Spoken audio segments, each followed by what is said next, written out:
Sure? Good enough. No, I messed up. Okay, It's Sarah. okay. Well, this is the first of our series this afternoon, and I look forward to learning a few things from her myself.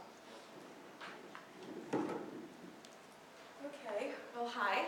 So I'm Sara Goldrick-Rab. It's very close. So I'll just tell you a little bit about myself, and then I'm going to just ask you what you'd like me to talk about, because there's a whole range of things that I could discuss related to the topic here today. So I'm an associate professor of educational policy studies and sociology at the University of Wisconsin-Madison. I've been there since 2004. My PhD is in sociology, and my research is primarily on issues of inequality in higher education. So I'm interested in who goes to college, the experiences they have in college, and who finishes, and why it is that so many folks from particularly disadvantaged families don't finish at the same rates as others. So that's the broad area of my work. I have been using social media for a while. I don't know exactly when I started, but just to give you a sense of the kinds of things I do have an active Facebook account. I have about 450 friends that I have segmented into those that are my close friends and those that are acquaintances. I am friends with my students, I am friends with colleagues, I am friends with various folks, and all that means is that when I post something, I am pretty careful about which group I post it to. So I know that's what Google Plus has enabled us to do now, but I was doing that on Facebook all along. I had just created a group of people who just didn't see everything that I posted. But I use Facebook to do all kinds of things, including to do what I would say humanize myself as a professor. So I have little kids, and I had 2 babies on the tenure track, and that's an important part of sort of who I am as a faculty member and who I am to my students. And so I don't have an issue with my students, etc., seeing pictures of my family. Maybe my kids will have feelings about that in 20 years, I'm sure, or maybe sooner than that. But for me, that's an acceptable risk that I've decided to take, and that's one of the things we can talk about. I've been blogging since I think January of 2008 or so. I started blogging. This is my blog, the Education Optimus. I blog with my husband, Liam Goldrick, who is the policy director for the New Teachers Center, which is in California. He's a telecommuter. He's here too and was presenting this morning. We actually started blogging together just as something to do as a couple that didn't involve actually having to be in the same place at the same time together, but that we could talk about. Because we had just had a baby and we were realizing we didn't have time for each other, and that we loved talking about politics and policy and work and education. And so just creating a blog together was something that sort of made us, it was a pairing kind of thing to do initially. It was like, wouldn't that be fun? And it really took off a lot faster than either one of us thought that it ever would. We both are very opinionated, outspoken people, and that's how we are on our blog. And so within a couple of years, the Washington Post, good newspaper, had discovered us. We didn't even know they were reading it. And we got this nice little write-up, and then our readership went up. And over time, it's changed a lot. It has become more my blog than his, just because I find, I think I find more professional returns to using it, and he finds fewer. Because as a tenured faculty member now, I can speak with a lot of ease. And he doesn't have that luxury. So I use it pretty often, and I can talk to you about blogging. And then the other thing is, about a year ago, and not much more than a year ago, and maybe even less, I think maybe about 9 months ago, I had a Twitter account for years, but I never used it. I just opened it. I have a LinkedIn account, I don't use it. I get all of these requests to be linked, and I just ignore them because I just don't use it, and I keep meaning to shut it down. It's not because I don't think LinkedIn is important, it's because I cannot handle another thing. All right? I like Facebook a lot. I'm very involved. I now love Twitter. I love Twitter. I use it all the time. What I was saying to Paul, my greatest frustration about being here is that I can't be on my Twitter account all the time because my data plan would cost me so much money to do it, and the Wi-Fi at ARA is very spotty in various hotels. So I feel very disconnected right now because I'm not tweeting. I tweet, you would not believe, my husband cracks up. So I have to blow dry my hair every morning, right? And you have to just blow dry. Like my person told me, stop moving it around. Just blow dry straight. Okay, that bores me to tears. It takes 8 minutes. So while I blow dry, I tweet. I'm like really good at it, I'm fast. And my husband cracks up, he walks by the bathroom door and I'm blow drying and tweeting. So that's not time lost, that's an efficiency. Like I can get that done and nobody knows that I'm just boom. And that's why, and so we're driving in the car. There's a 20-minute drive between my house, which is in rural Wisconsin, to Madison, and we have to go grocery shopping with the kids. They're chattering in the back seat, and on the way driving to go to the grocery store, I tweet a bunch. Like, no harm done, and I'm still talking to my kids while they do it. But one of my favorite, I don't know what you call them, Twitter conversations that I've had was 20 minutes of me talking about my frustrations with academics and their writing. So I called it like New Rules for Academics. And it was like, new rule number 1, the discussion section should not be throwaway. You know what I mean? Number 2, please write in English. You know, like I just was because I had just done all this reviewing. And I was worn out from the problems that I was seeing just repetitively. And so people started to follow it. Like by number 3, I was getting feedback. And it created this whole conversation. And I picked up in a day and a half, like 75 new followers. It was just phenomenal. And so then I took all the tweets. I had tweeted like 20 rules, and I just made a blog post out of it. And so now it's archived. And I actually have friends that have used it in teaching. That was 20 minutes on a Saturday morning on the way to the grocery store. Okay? So I love Twitter. So I have about 450 people on Facebook.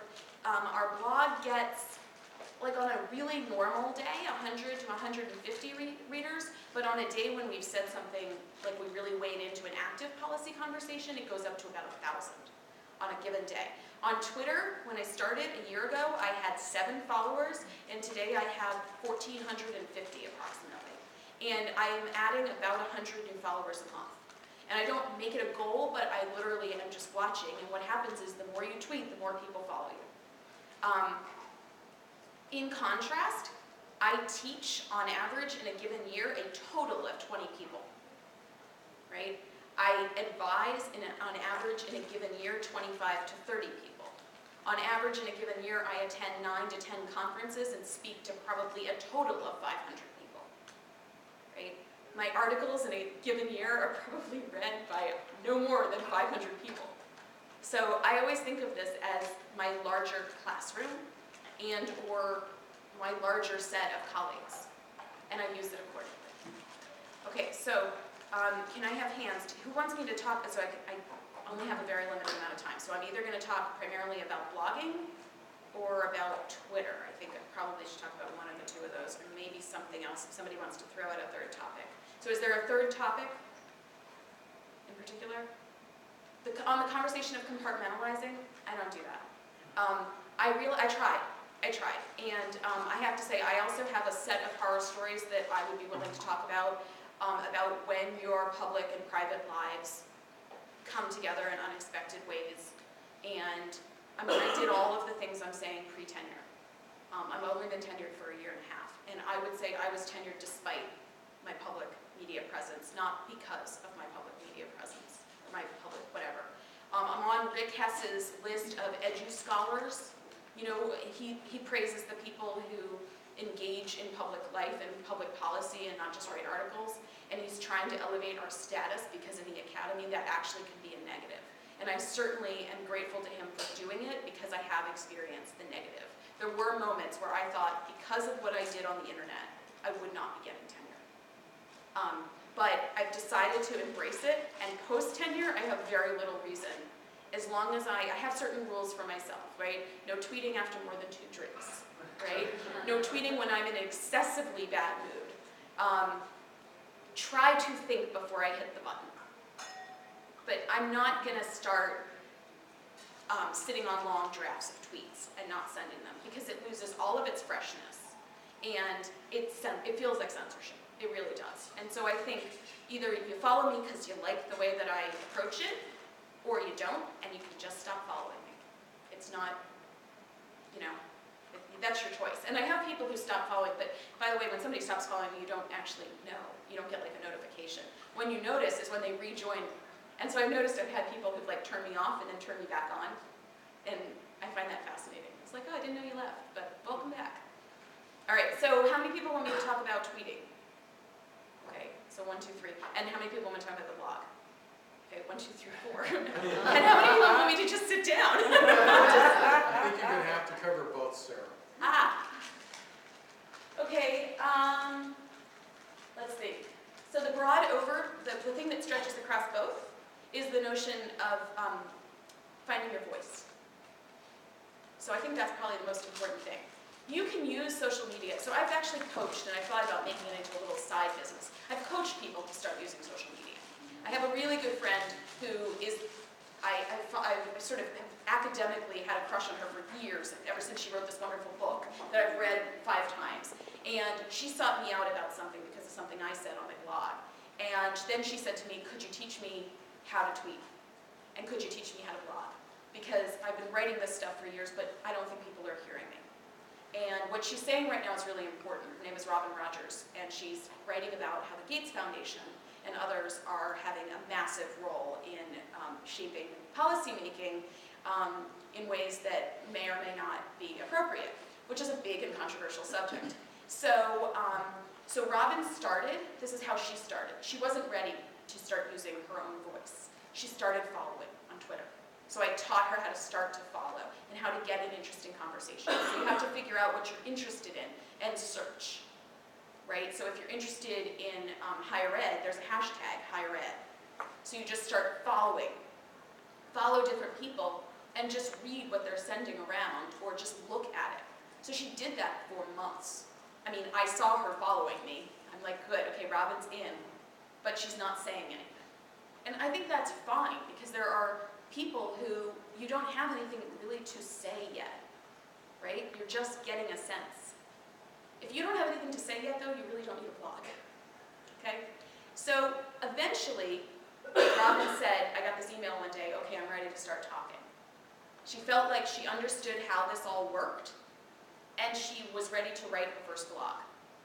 And so what I said was, I would love to have you guest blog. So I wonder if I can really quickly show you, yes, okay. So Robin did 2 blogs for me. Okay, so she drafted this, and I've actually solicited on Twitter people to guest blog. And I don't get that many. Actually, I get a lot of people saying, really, would you have me? That'd be great. And they never send me anything. So I always say, yes, please. But you know, if I like it and it's provocative and it's about the future of education, I'm pretty happy to have it. I haven't had anybody send me anything that really didn't fit our kind of, you know, needs to fit kind of with the theme.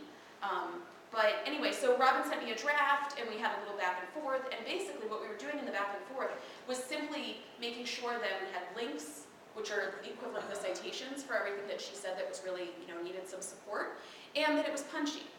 So I would say, well, this is a little, like in academia, we do a lot of vague kind of hand-wavy, you know, that there's the intersections of race and class, and we all know how that matters. Well, no, not on a blog, because the blog is for the public. So you have to say what you mean by that, right? What you mean is that the experience varies in important ways according to those dimensions, and you need to spell it out, and you need to say why that's important. So I just did some back and forth with her on that. It didn't take very long. She wrote this great piece on billionaire education policy. We gave her a little bio and a picture. And it's fairly lengthy. It's actually a lot longer than my normal ones that I do. And then at the bottom, we indicated on how to reach her and put her Twitter handle. Okay, this thing went wild. So she waited all these months to find her voice, and she blogged this. We got more traffic that day than we had had in years. We got, I think on the first day, 2,000 hits on her post, okay? And this was in December of this past year. And then I got an email from her, and she said, you're not gonna believe it. The Washington Post called her and asked her to write an op-ed on the same topic, and then ran it, okay? And then she wrote a second one. She wrote Billionaire Education Policy Part 2, and again, it got a ton. We've had the most traffic in the last year from Robin's stuff. I am so glad she did it. She's now, she was contacted about a book contract. She's writing a grant proposal to Russell Sage. She took me out to dinner. I mean, I wouldn't accept any pay, but she's like, I can't believe this actually happened. And I think it was that she was really smart about her entry point. She didn't just start talking when she didn't really have something to say. She got her first piece really ripe and ready. And I mean, I don't expect it to hardly happen for anybody that, the post will call on your first piece. It certainly didn't happen for me. But I think when you know that the discourse out there is not including your perspective, and that your perspective is something that people really should be thinking about, and that it has its moment, then you've got to get in there, okay? So that's just, that's like my favorite story. So yeah, you have to have a voice, and until you really know who that person is, and what they're saying that's different, you're just not really ready yet. And I think that you can write a draft, and you can send it to other people, send it to your friends, and say, what do you think? And don't be kind, because by the way, that's the other problem with blogging. People in the world are not very nice, like especially the commenters. I have had things said. So I was asked after a year of writing my blog, which was on a bunch of things. You might say, okay, what do you blog about, right? Well, I started being very safe at the beginning. I only blogged on things I did research on, only things I'm an expert in, right? Well, I was an assistant professor. I only did research like on 3 topics, right? So I stuck to those things initially, and then I started saying, well, there's also other stuff I teach on, right? So like, I don't study tracking in schools, but I teach sociology of education, and we talk about tracking in schools. I certainly feel qualified to give an opinion on that topic. So then I expanded a little bit. One of the areas I expanded into eventually was blogging about being a mom while a professor, which has become a pretty hot topic, right? Mama Prof has a thing, and you might think it's trite, but at the time, there wasn't a lot of it. And then the Chronicle, actually I did a workshop at ARA on public engagement. I attended a workshop on public engagement. And Liz McMillan from the Chronicle was one of the people, and Paul was in this workshop. Liz was at the thing, and we all practiced writing op-eds. And I had one about a paper that I was just about to put out. And I gave it to Liz, and she said, this is good, and we refined it a little bit, and the Chronicle ran it. And then they asked me to start blogging for them on Brainstorm. So I started blogging on Brainstorm for them. And they said, well, we want you to be kind of the expert on 2 things. One is higher ed policy, which is really my area. And the other is talk about being a mom, the tenure track. So I wrote this piece for the Chronicle, Milk Madness. Okay, and this is a piece about what happened. I traveled extensively while I was nursing. And that meant dealing with milk everywhere that I was, flying around. And I wrote a piece about getting stuck. I think I was in the Denver airport, and my flight was delayed, and I didn't have enough stuff with me to continue to express milk. And I got this moment where I was like, what am I doing? This is nuts. This is just, I cannot take this for 1 more minute. And I blogged, I wrote this, I swear, in like 4 minutes, and you can see it's like, I just wrote it. It's not that long, right? I got a ton of comments. It went up on Brainstorm, and that's the thing with the blog. Like, I wrote it, and there it goes. It's up on the Chronicle of Higher Ed's website. Okay, the basic response was, you wrote this because just in case you don't get tenure, you've created the excuse in the lawsuit that will help you to then get it. Like, do you know what I mean? Like, it was a just in case to help me, which was such a horrible thing to say. Like, and it was just, and they just will get on there and they'll just, they comment anonymously, right? And so it can be awful, and I don't have the thick enough skin, I have to say, to not, I'm not smart enough not to read it, and I don't have a thick enough skin not to be hurt by it. And so eventually that is why I quit blogging for the Chronicle, because after some time, I just looked at my husband one day, I'm like, why am I taking this abuse? It's abuse. And you don't have to subject yourself to it, it's a choice. So on my own blog, we get comments. You do have to give your name, because you can set it that way. And we get to decide if the comment is posted. And my rule is, I will post anybody who disagrees with me, but I will not post personal attacks on me or my husband. So one day somebody wrote in and they said, you're just a horrible person and I feel so bad for your children. That was when I blogged last fall about affirmative action. Try blogging on race. Oh my God. And I know lots of people have tons of experience with this, but there are a set of organizations out there that desperately want affirmative action and all policies like it to go away. And they will levy, I got hate mail from all of this stuff, and I was getting all this email coming in saying, that I was trying to ruin my university by letting, I mean, it was bogus. But it just didn't show up on the comments because we just, we censored that, I mean, I have to say. So you have to come up with those kind of rules as well. You have to know what limits you have. And it really has to be, that's why you have to know what your voice is and what the purpose of your blog is, because that will help you to make those decisions.